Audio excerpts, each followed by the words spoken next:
Good day, everyone. It's Walter the Palmetto Cemeterian. You're joining me today on a journey back through time in the Appalachian Mountains at the Poe family summer retreat along the North Carolina-South Carolina line. Just relax and enjoy the sounds of the flowing creek, the wind, and the occasional peal of thunder, as well as some little tidbits of history.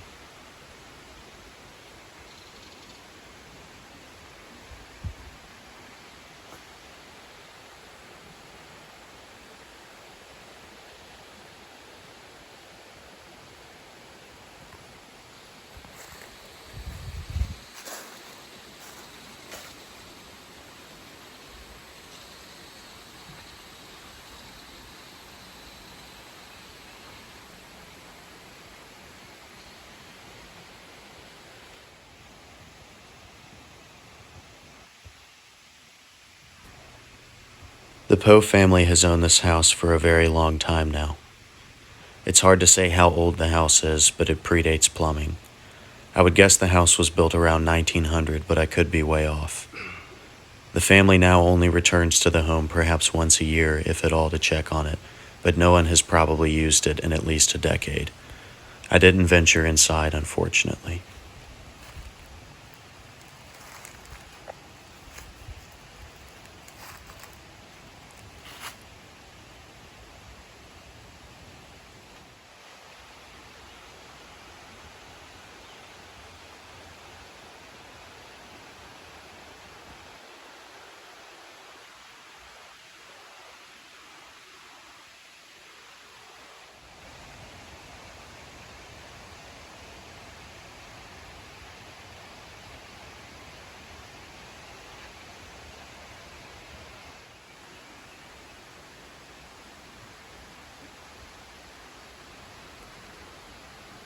The Poes were once the owners of a large textile mill in Greenville, South Carolina.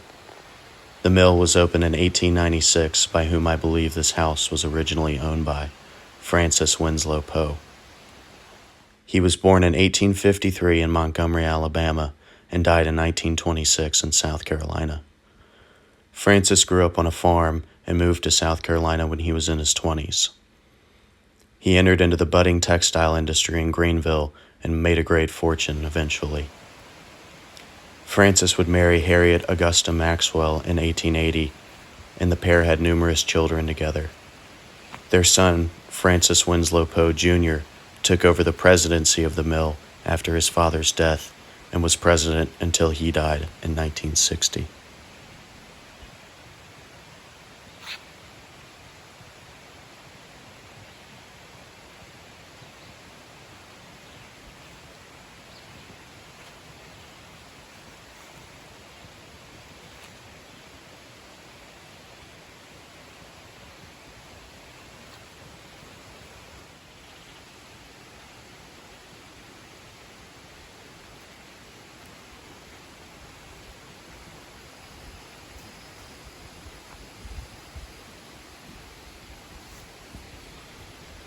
According to some brief research I've done, by 1911, the mill had 1,700 looms, over 70,000 spindles, and employed over 800 people.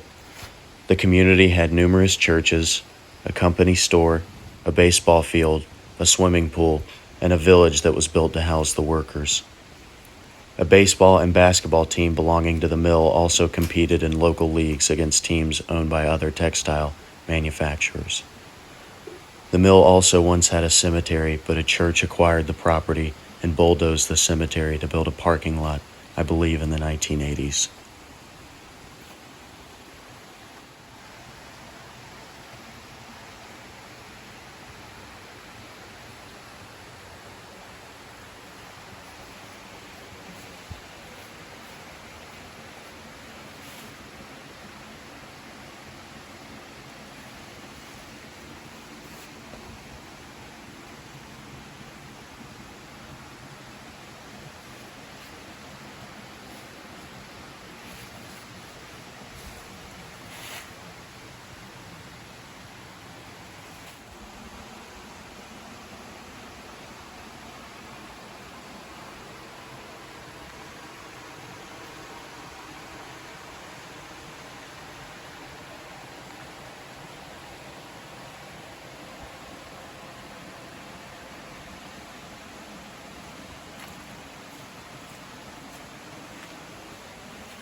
The Poe Mill would be owned by the family until 1947 when it was sold off.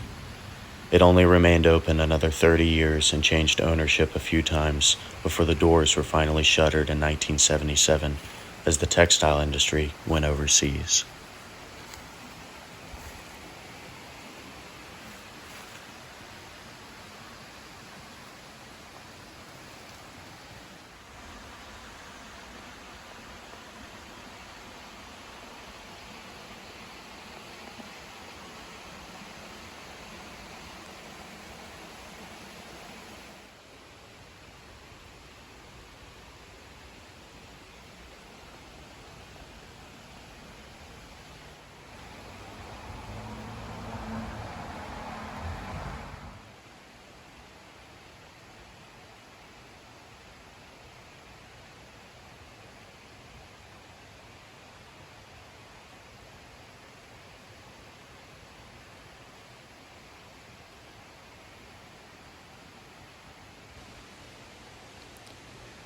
The Poe Mill sat abandoned for a long time until it was finally destroyed by a series of two fires, one in 2002 and then a tremendous conflagration in 2003, which left the mill in total ruin. Sadly, this is a common fate for many abandoned mills, and arson is normally the cause of the fire. After that, only its iconic twin smokestacks would remain standing, aside from some small, skeletal sections of the mill itself. It was all a pile of bricks until recently when it started getting cleaned up for new construction.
This house is beautiful and stands as a time capsule to a bygone era.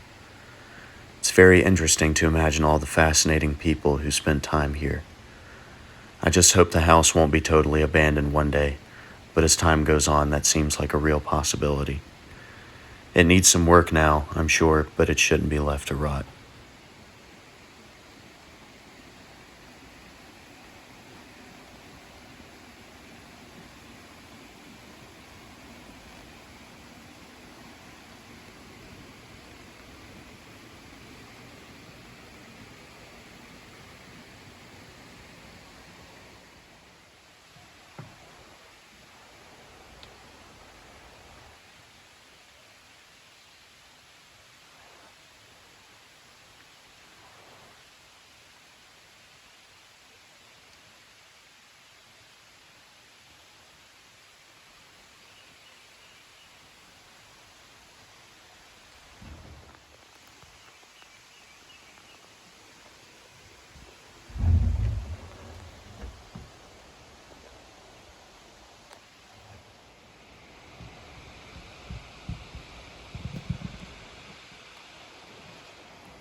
Here is the creek behind the house.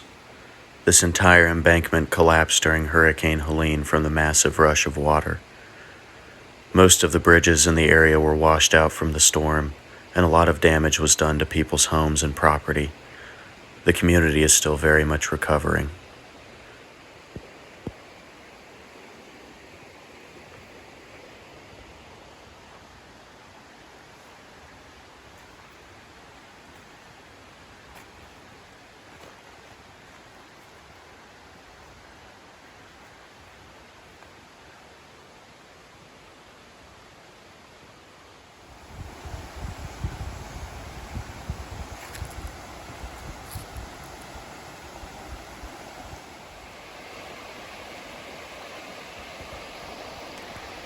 Here you can see some wooden boards from a bridge that washed out during the storm. They are still piled up where they were left after the water receded.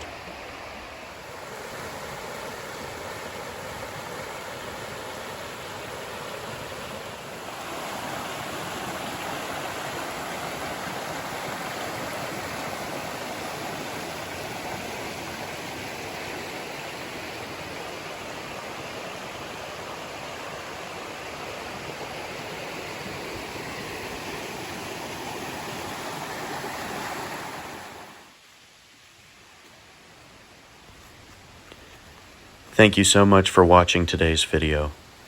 If you enjoyed it, please like and subscribe to see more. Follow me on Instagram at Palmetto Cemeterian.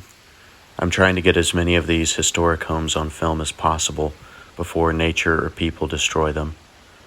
In the upstate of South Carolina, where I've lived my entire life, there are already several properties I could think of that I should have filmed before they were torn down. I don't want that sting of regret to get any worse as we lose so much of our local history. So, there will be more places like this to film in the future. If you know of any old houses or old places worth of being remembered forever before it's too late, feel free to contact me. I'd be glad to check them out. Thanks again for watching. We'll see you again in the next one. Take care.